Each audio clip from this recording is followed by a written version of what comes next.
Night. A cold knife of wind off the channel. On a chalk cliff above the Strait of Dover, a sentry cups a cigarette and shields the ember. Beyond him, stacked along the coastline, sit landing craft that are not landing craft.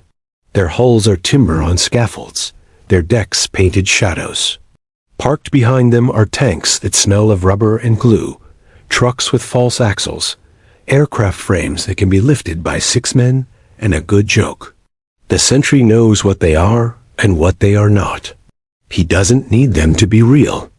He needs them to be seen. Across the water, in Pas de Calais, a German radar operator rubs tired eyes and leans into his scope.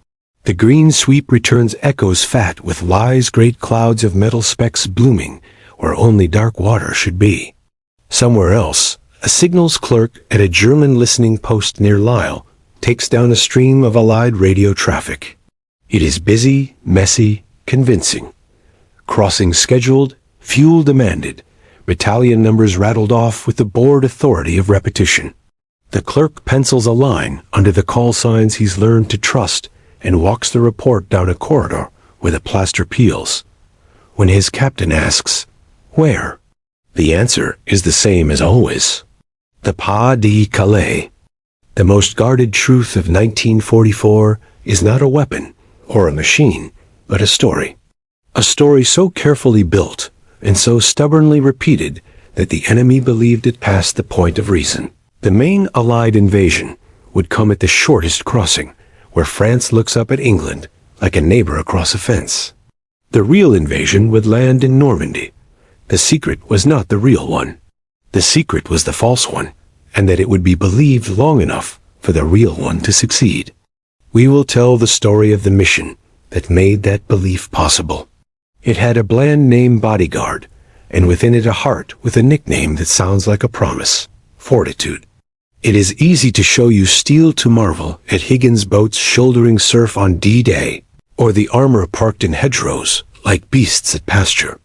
It's harder to show you the work of doubt, the thinned-out voices over a radio that never existed, the pressure of a thumb over a pencil point as a double agent adds another made-up subagent to a network the Germans think is their own, the way wind scatters strips of tinfoil in the night to make a phantom fleet on a radar screen, the way a general holds back his last armored reserves because a man in London has told him, through cutouts and codes and couriers, that what he is seeing is only a feint. You know how the story ends. German soldiers kneeling in road dust, their hands up. Eisenhower stepping over the German carpet in a wrecked chancellery. Hitler's Reich collapsing in rings of ruin. Surrender signed on a table made into a stage. But endings do not explain themselves. In the long middle of 1944, the question was simple and awful. Could the Allies get ashore and stay? Between the answer yes and the possibility no stretched a few weeks, when information not gun barrels decided who would move and who would be pinned. This was the mission of the invisible. To make the enemy stand in the wrong place long enough for history to take its breath and then exhale. At a safe house in London, a man from Barcelona adjusts a lamp. He is precise, careful. He rattles the typewriter keys one after another, each letter like a footstep. He signs his reports with a German code name, Arabelle. To his British handlers, he is GARBO, because he is an actor without a stage. He has invented a family of spies, none of whom exist, all of whom send him gossip that he rewrites into the kind of truth that moves divisions. He is one thread in a larger rope that leads from rooms with blackout curtains in Baker Street, to Belgrave Square villas with new tenants, to the nerve center where a handful of men and women designed an idea. If your enemy looks where you point long enough, you can walk up behind him and take his weapon from his hands. The Germans are not fools. They have eyes on towers and ears on wires, and men who remember every trick Napoleon's ghosts could think up. They also have a leader who prizes intuition and scorns data when it troubles his conviction. He is certain of Calais. His generals are less certain, but they bow to the larger need, to believe in something. They read the dots on the map where a phantom army, The first U.S. Army group swells like a muscle in southeast England, commanded, they're told, by the American they most fear, George Patton, a man who looks like a weapon even when he is standing still. The phantoms assemble. The lie grows legs. The stage is dressed. This is the story of how you dress a stage so well that your audience never questions where the trapdoor is. It begins with the First World War's old lessons, where false trees hid artillery observers and fake railheads lured bombers. It spills into the labyrinth of the Second, where entire armies could be grown from canvas and air and sent marching across maps. It involves men who never shot a gun in anger, and thieves of a particularly honest kind. They stole certainty. It includes one piece of weather, one contrarian meteorologist, and one decision made under a press of hours when the sea looked too wild to cross. The title sounds big, The Secret Mission. That brought an end to Hitler's Reich. It is big in consequence and small in footprint. It is a wire run through rooms and across fields. A small boat dragging a metal strip behind it to make an impudent needle on a German radar. A forged railway timetable left where it can be found. It is the invisible scaffolding around the visible storm. If you stand at the right angle, you can see it. If you listen to the right voices, they will confess it. Without this deception, the beaches take longer to clear. The hedgerows take longer to break. The tanks take longer to find open country. The war takes longer to end. More names are etched into stone. So walk with us into the shadows, a good kind of shadow, the kind cast by a hand placed between light and your eyes to point you toward where you need to look. We will meet agents whose silence saved more lives than a hero's shout. We will step through warehouses full of rubber dummies and into offices where a pinned map becomes the most dangerous thing in the world. We will float above the channel on a night of chaff and phantom echoes, and then land, early and hard, on a strip of sand where young men are asked to make the lie come true. The Reich does not end because of a trick, but the trick lets the ending begin. The long work begins years earlier, not in 1944's heat, but in 1940's panic. England has been hammered and is still standing. A flood of enemy spies has landed and been caught, turned, or buried in paperwork and prison walls. The British Security Service, MI5, builds a patient cathedral of deception out of the sudden wealth of captured enemy agents.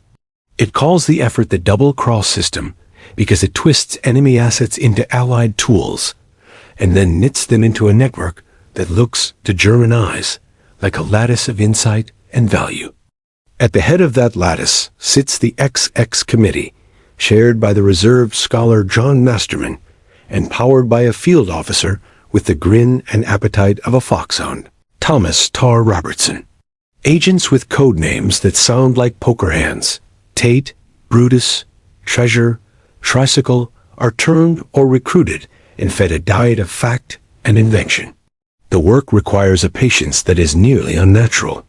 The British cannot simply tell their German listeners what they want them to hear. They must earn the right to tell it by getting small things right, so that when the day comes, the big thing, the location of the invasion, sounds like just another careful report. The organizer of the war-long masquerade that will culminate in 1944 is the London Controlling Section, a bureaucratic title that hides a rare nerve. Its chief in the critical years is John Bevan, an aristocrat adapted to modern urgency. From his office, Bevan orchestrates a program with an elegant, ruthless scope. Bodyguard. It is built around a principle stitched into a single sentence. In wartime, truth is so precious that she should always be attended by a bodyguard of lies. Churchill's line is less a flourish than a plan. The bodyguard will be made of paper, wire, airwaves, wood, rubber, uniforms, and voices. The elements are practical, almost domestic in their modesty.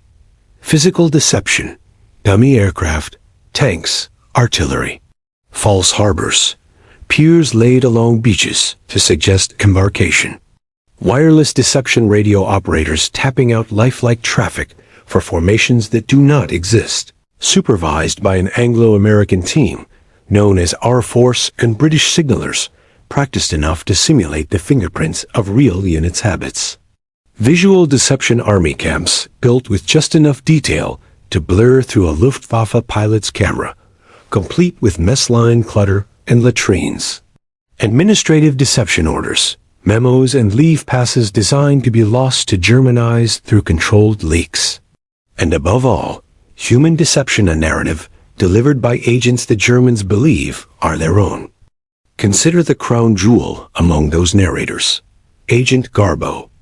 Juan Pujol. Garcia is a nobody with an audacious sense of self-chosen mission. In Spain, he approaches the British with a strange proposal. He wishes to spy for them. They turn him away. So he spies for Germany, inventing a network of sub-agents and filing reports made by stitching together details from newspapers, tourist guides, and his own imagination. His fabrications are so plausible and so regularly delivered that Berlin pays him and praises him. Only then do the British take him in, fold him into MI5's embrace, and begin the real work-coaching tone, calibrating detail, ensuring that what leaves his typewriter will have the highest possible consequence when the time comes. By 1943, the Allies need more than a theory. They need rehearsal. The invasion of Sicily is shielded by a miniature of what will follow. Deception on the order of a state, a story with layers. Operation Mincemeat, a corpse dressed as a courier, washed ashore in Spain with documents that whisper about Greece and Sardinia, sets a tone. Audacity plus craft. The German response is gratifying. Their attention is pulled aside. The operation is not singular in its effect, but it confirms a method. Disguise, timetable, luck. The larger malleable canvas the Mediterranean bends to Allied narrative. By the winter of 1943-44, the specific lie for France takes form. Bodyguard splits into arms like a river delta, each cutting a channel through enemy thought. Fortitude North will threaten Norway, holding down German divisions in a theater Hitler romanticizes and fears. It conjures a British Fourth Army in Scotland, poised to take Trondheim and Narvik. Fortitude South becomes the main act, the pretense that the main blow will not fall in Normandy at all but further east, across the Pas de Calais. To make that believable, the Allies need a real-seeming army. The 1st United States Army Group FUSAG, under the only commander whom German estimators presume would be trusted with such a prize, Patton. Patton, recently benched for slapping a soldier in Sicily, becomes the starring mask. He tours southeastern England in choreographed visits. Soldiers salute, cameras click. Reports slip softly toward German ears. Let the enemy hate and fear him. They will also follow him, even if he is only footprints on a stage. Everything is measured against two tyrants, time and the Luftwaffe. The earlier choice to command the air in daylight over northern France pays off now in a currency that planners cannot do without: invisibility. German reconnaissance flights over southern England dwindle into the occasional streak high in the blue. When they come, they see what they are allowed to see. Rows of craft on beaches, camps humming, vehicles nosed into hedges. The rest is narrative. Garbo and his colleagues, Tate, Wolf Schmidt, Brutus Ramon Chernyavsky, Treasure, Lily Sergeyev, tell the same story in counterpoint. The build-up is real. The blow is not where you think. Be patient, it will come. Be patient, it will not be today. The technical artistry edges into the sublime. Wooden barges line the Kentish beaches overnight, half submerged to look heavy with use. Rubber and canvas tanks sit in clearings, their silhouettes perfect at 10,000 feet. Wireless sets hop with chatter, and if you tune your ear, not your radio, you can hear the difference. Trained signalers mimic the fat-fingered slurs of new men. Veteran operators lean into confident rhythms. Addresses, unit numbers, logistics requests, all of it is texture. In the shadows of warehouses, a different craft rises. Metal boxes called window, strips of aluminum foil, are bundled and tied. They will be flung into the air by aircraft over the channel on a specific night, so that German radar will see phantoms. In another room, boats are fitted with radar reflectors like tin fins. They will tow echoes back and forth to suggest fleets sailing. And at SHAEF, the Supreme Headquarters, Allied Expeditionary Force, the man who must decide when to risk everything listens to another kind of deception: the weather. Group Captain James Stagg, a meteorologist who looks like he belongs in a classroom, confronts Eisenhower with readings and charts that contradict what the eye sees out the window. A storm is coming. Then, amid the gray, a brief window might open. To sail then would be to move when the enemy has set his mind to rest. To wait is to seed surprise. The deception of the sky is not in Allied control, but it can be exploited. This, too, is part of Bodyguard.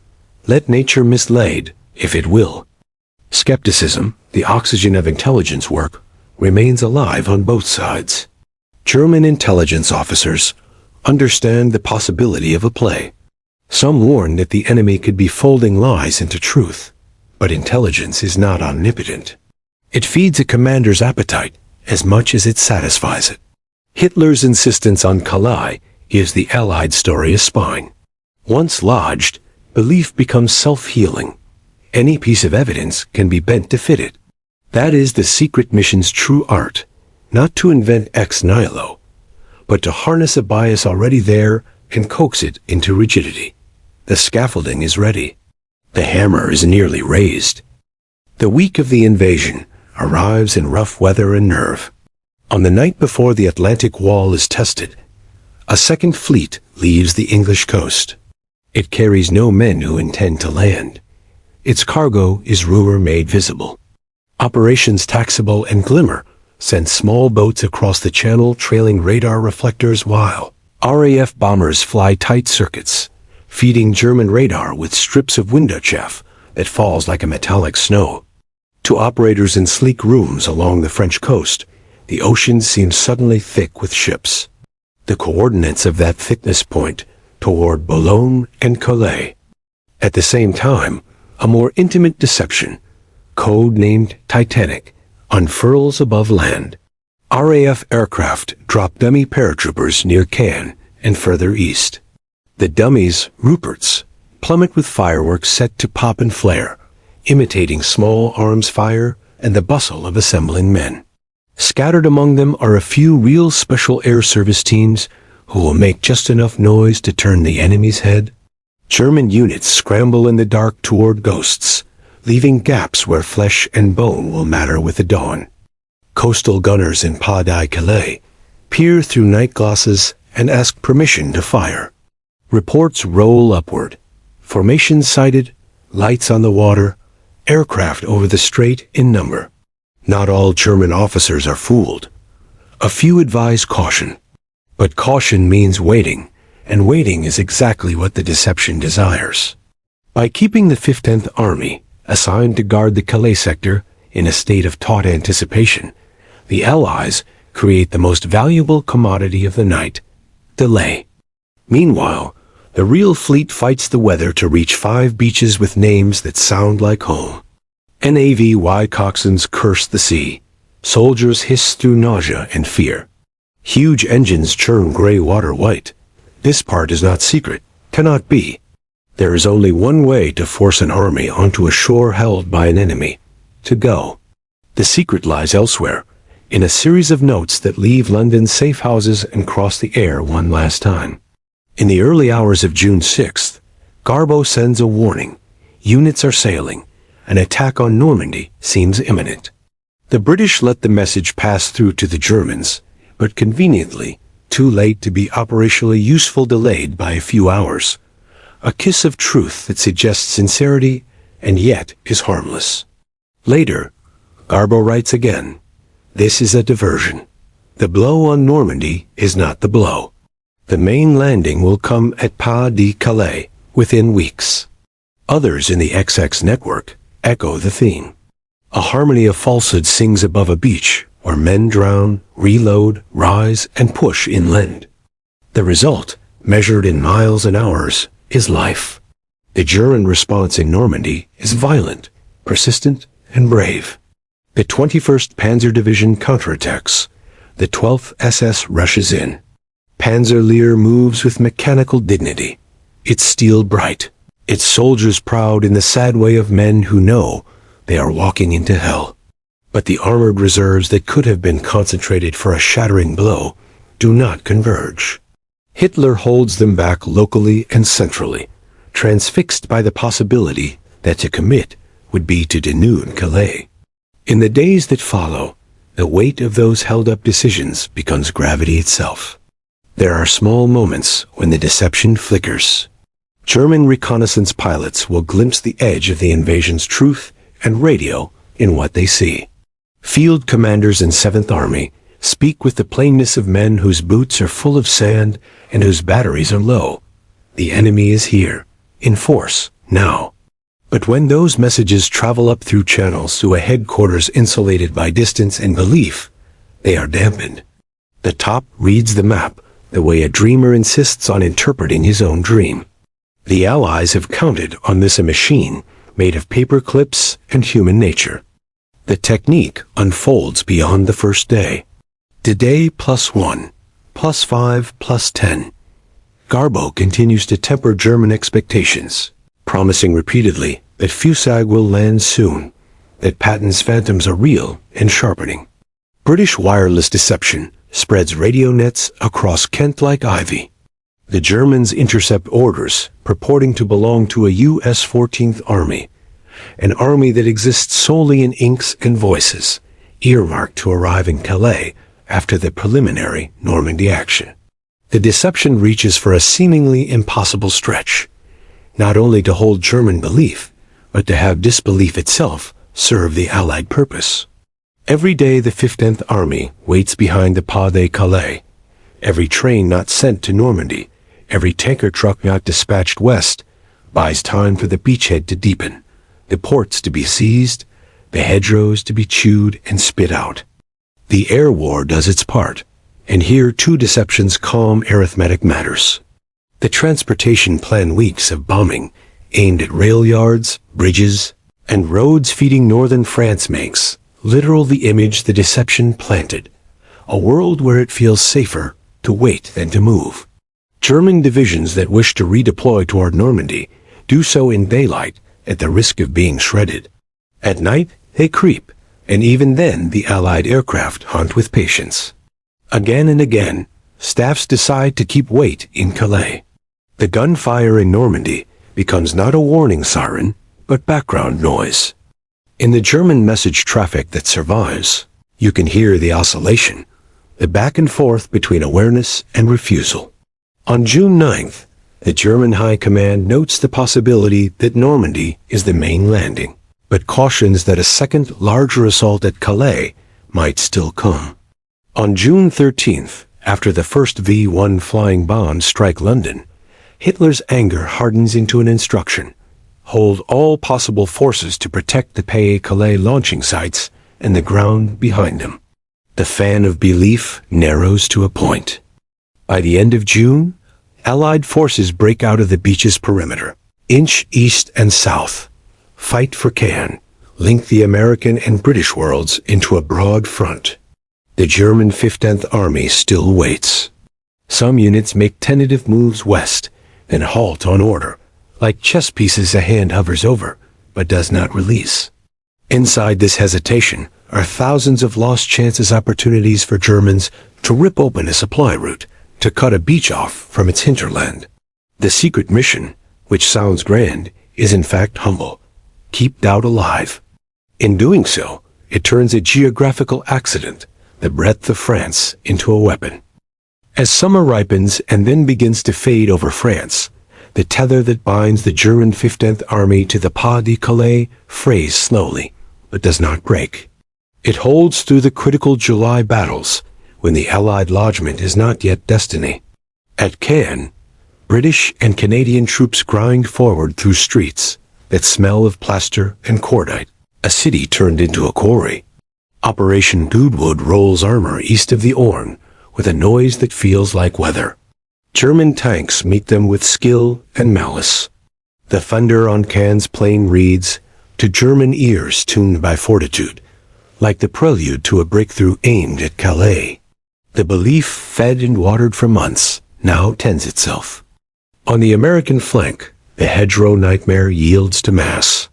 Operation Cobra blows a hole in the German line at St. Lay with a carpet of bombs and then pours through with a fury that has been storing itself in green lanes and under trees. Now movement replaces range tables. Patton, no longer a stage prop but a commander unleashed, drives his Third Army into open country like a man making up for lost time.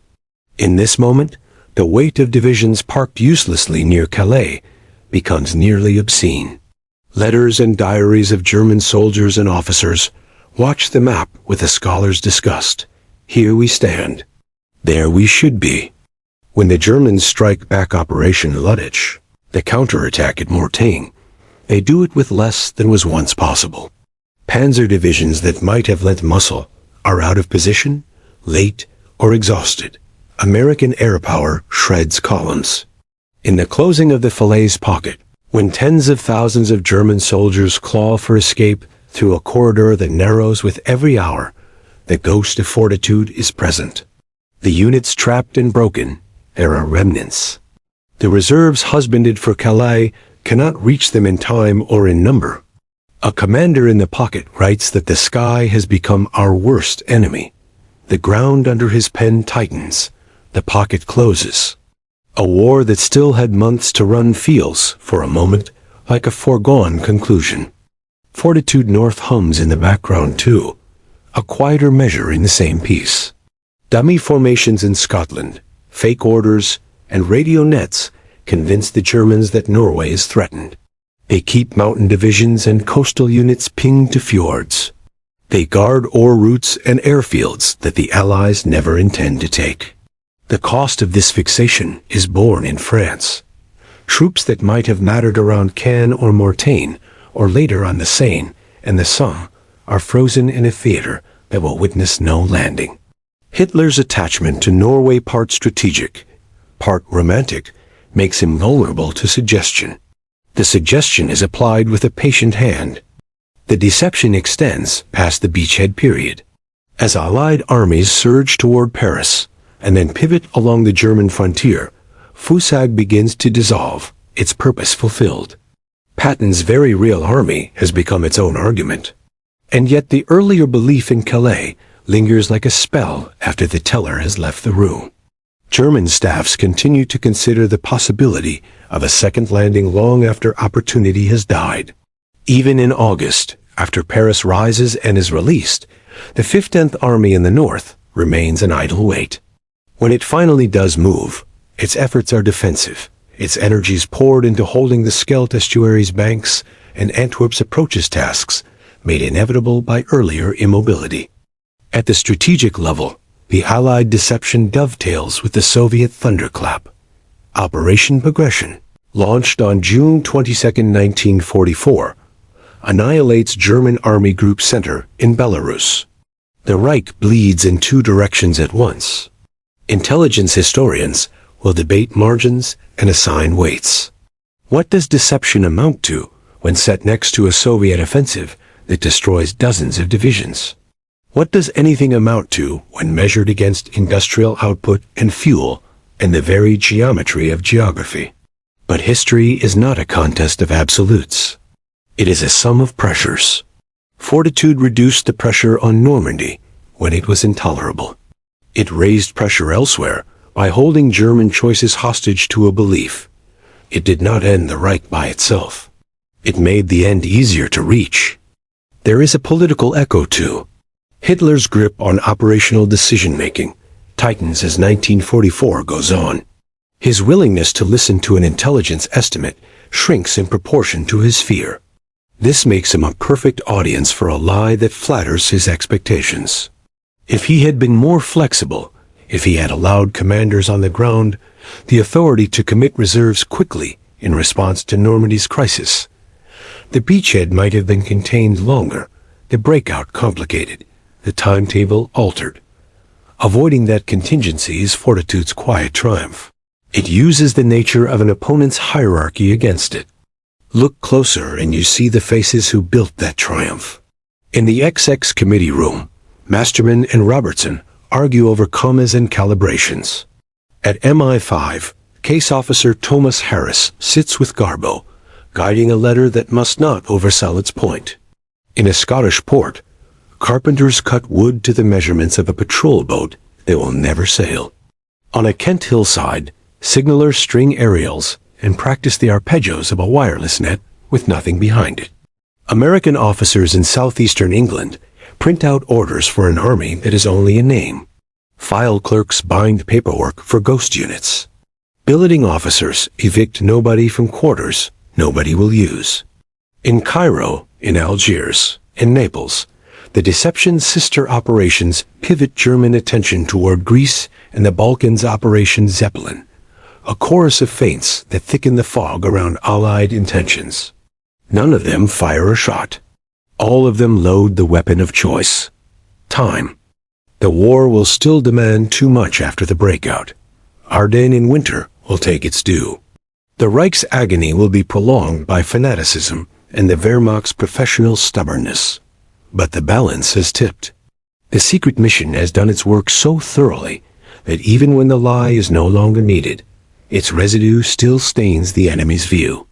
Afterward, when the war is over, the men who planned Bodyguard will look at a ledger that is not quite a ledger and judge success with a rare modesty. A thing that cannot be photographed, cannot be counted easily.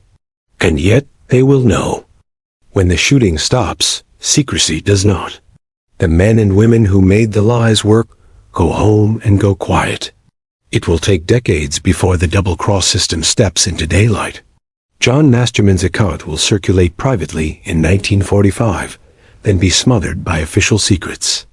Only in the 1970s, when the need for silence decays, will the public read how a committee in London titrated truth into German veins for years. Juan Pujol, GARBO, will have faked his own death and gone to Venezuela to run a bookstore. In old photographs, he is slim, mustached, intense. Later reports say he kept a small terrarium of ants and watched them as if they were a tail.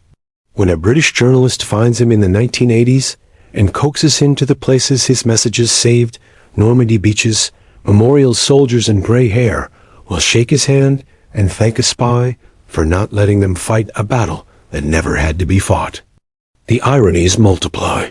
Patton, who lent his face to a phantom army, will die not in battle, but after a car crash in a peaceful Germany he helped create. The men who built rubber tanks will spend the rest of their lives telling children about real ones made of steel. The radio operators who impersonated entire battalions will find themselves in a world where one voice can still move a crowd, but it now sells soap and dreams instead of an invasion. Across the Atlantic, another deception outfit, the American 23rd Headquarters Special Troops, the Ghost Army, will be recognized long after most of its artists and engineers and sound men have passed. Their war was later on the continent, but their method rhymed with bodyguards. Make the enemy think you are someone else, somewhere else, and he will step where you want him to. There is a moral tenderness to deception done for survival. History, when it is tired, prefers clean heroism blurry newsreel of a flag going up, the silhouette of a man standing on a turret, waving his hand forward. But this war was a matter of accountants and illusionists, as much as it was of aces and heroes. The accountants knew how much fuel and steel and blood it would cost to fight an enemy that could concentrate his strength quickly. The illusionists found a way to make that concentration fail. Between them stood a line of soldiers who profited from the found time. Time to unload, to dig, to link up with their neighbors. Time to live. We cannot weigh, in any precise way, the number of lives saved by Fortitude. We can only read the German war diary entries where panzer divisions are held and held while the beaches swarm with men whose rifles are still wrapped in waxed paper to keep the salt out. We can only walk the German gun emplacements at Cap Gris-Nez today and listen to the wind and imagine young men inside concrete, convinced that a fleet was coming for them any dawn. We can only look at the map and see that if the 15th Army had driven toward Bayeux and Caen in strength on June 7th, instead of waiting, the story might have been different, slowed, thickened, more expensive. If you want to understand how a lie can end a tyranny, look not to palace intrigue, but to the plain geometry of war. Hitler's Reich ends when it has asked too many questions at once, and gets too many wrong. It is asked whether to send its armor to Normandy, or to keep it for Calais, and it answers Calais.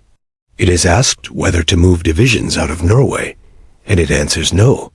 It is asked whether to trust the voice of a foreigner in London, who has always been reliable, and it answers yes. It is asked whether the storm that pounds the Channel makes invasion impossible, and it answers yes. The accumulated error is not a matter of bad luck. It is a product of an opponent who made error more likely. That is Bodyguard's true scope. There is an ethical shadow here, and we should respect it. Deception is a weapon that can sour the hand that holds it. In war, we excuse what we must. In peace, we use words like manipulation with distaste. The difference, perhaps, lies in what the lies buy. In 1944, they bought a faster end to a state that built smokestacks for murder and taught children to worship death. They bought a shorter road to camps opened by men we do not know, and mothers reunited with sons who were supposed to be dead. They did not bring an immediate end to suffering. They hastened a process already in motion. That is enough for gratitude. What remains is a lesson that outlives the war. That truth needs guardians.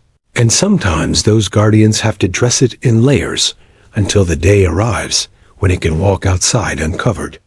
In the language of intelligence, to control an enemy's expectation is a clinical phrase. In a human voice, it means keeping young soldiers from being thrown into the teeth of an answer we can change. The planners of Bodyguard did not glorify their work. They did not ask for statues. They moved pins on maps and watched as the consequences rippled outward into men's lives. Stand now on a windy headland above Dover and look across at France.